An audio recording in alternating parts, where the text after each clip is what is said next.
نحمدہ و نصلی علی رسولہ الکریم۔ ایک سوال ہمارے پاس آیا کہ کیا حضرت سیدنا امیر معاویہ رضی اللہ تعالیٰ عنہ کو خلیفہ راشد کہہ سکتے ہیں یا نہیں، اور اس حوالے سے اہل سنت کا کیا موقف ہے؟ دیکھیے، اہل سنت کا یہ عقیدہ ہے اور اس پر اجماع ہے کہ خلفائے راشدین 5 ہیں: حضرت سیدنا ابوبکر صدیق، حضرت عمر، حضرت عثمان، حضرت علی، امام حسن مجتبی رضی اللہ تعالیٰ عنہم اجمعین۔ تو خلفائے راشدین 5 ہیں، اور حضرت سیدنا امیر معاویہ رضی اللہ تعالیٰ عنہ خلیفہ راشد نہیں ہیں بلکہ اسلام کے پہلے بادشاہ ہیں۔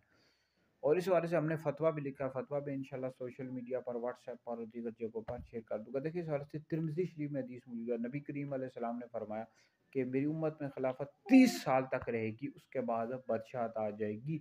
پھر اس حدیث کے جو راوی ہیں انہوں نے خود خلفائے راشدین کے نام بھی بتایا: حضرت سیدنا ابوبکر صدیق کی خلافت، حضرت عمر، حضرت عثمان، حضرت علی۔ ٹھیک ہے جی۔ تو باقی اس حوالے سے بہار شریعت جلد نمبر 1 پڑھ لیں، اس میں بھی لکھا ہوا ہے کہ خلفائے راشدین 5 ہیں: حضرت ابوبکر، حضرت عمر، حضرت عثمان، حضرت علی، امام حسن۔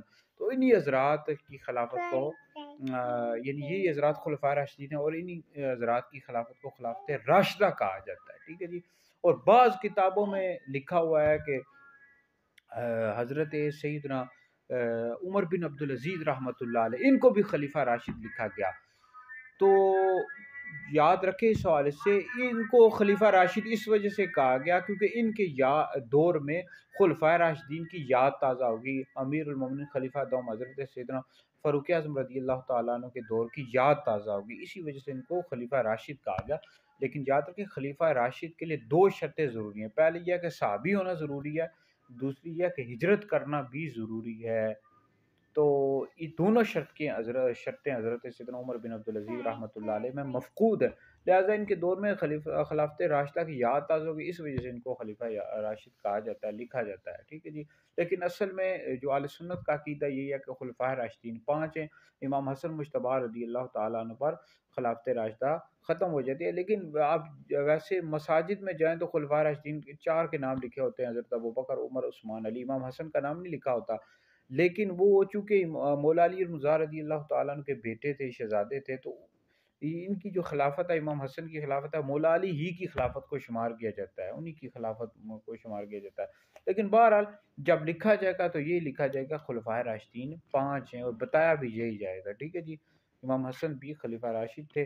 حضرت سیدنا امیر معاویہ رضی اللہ تعالیٰ عنہ اسلام کے پہلے بادشاہ ہیں۔ شرح عقیدہ طحاویہ موجود ہے کہ اسلام کے پہلے بادشاہ تھے، مسلمان بادشاہ تھے۔ اور یاد رکھیں، حضرت سیدنا امیر معاویہ رضی اللہ تعالیٰ عنہ نبی کریم علیہ السلام کے صحابی، اور پیر میرے علی شاہ صاحب رحمۃ اللہ علیہ نے ان کو کاتب بھی لکھا ہے، دیگر بھی ہمارے اکابرین نے وہ کاتب بھی لکھا ہے، تو بہت بڑی ہستی ہیں، اسلام کے بارے بادشاہ ہیں۔ ان پر لعن طعن کرنے والا دوزخی اہل سنت سے خارج ہے۔ ٹھیک ہے جی۔ تو حضور علیہ السلام کے کسی بھی صحابی کو برا بھلا کہنے والا، لعن طعن کرنے والا دوزخی اہل سنت سے خارج ہے۔ اہل سنت کا یہ عقیدہ ہے کہ انبیاء علیہ السلام کے بعد سب سے افضل ابو بکر ہیں، پھر عمر ہیں، پھر عثمان ہیں، پھر علی ہیں۔ جو شخص مولا علی کو ابو بکر عمر سے افضل بتایا، ایسا شخص گمراہ بدین اہل سنت سے خارج ہے۔ امیر معاویہ رضی اللہ تعالیٰ عنہ کا یعنی درجہ ہے حضور علیہ السلام کے صحابی، بہت بڑا مرتبہ ہے، لیکن یہ نہیں ہے کہ معاذ اللہ ان کو کوئی خلفائے راشدین سے اگر افضل کہے گا حضرت امیر معاویہ رضی اللہ تعالیٰ عنہ کو، یا ان کے برابر کہے گا، تو ایسا شخص بھی اہل سنت سے خارج ہے۔ خلفائے راشدین تو صحابہ سے بھی افضل ہیں، اہل بیت سے بھی افضل ہیں، حضرت ابوبکر، عمر، عثمان و علی۔ اور تو لہٰذا یہ حضرت امیر معاویہ کو اگر ان سے افضل کہتا ہے خلفائے راشدین سے، یا برابر کہتا ہے، تو ایسا شخص اہل سنت سے خارج ہے۔ خلفائے راشدین کے بعد پھر باقی عشرہ مبشرہ ہیں، پھر اصحاب بدر ہیں، پھر اصحاب احد ہیں، یعنی ان کے درجے ہیں نا ترتیب کے مطابق۔ پھر اس کے بعد ترتیب کے مطابق بعد میں حضرت سیدنا امیر معاویہ رضی اللہ تعالیٰ عنہ کا مرتبہ آتا ہے۔ ٹھیک ہے جی۔ تو اسلام کے بعد علی پہلے بادشاہ تھے۔ ہم اہل سنت ہیں، ہم صحابہ اور اہل بیت دونوں سے عشق اور محبت کرتے ہیں، دونوں سے محبت کرتے ہیں۔ ٹھیک ہے جی۔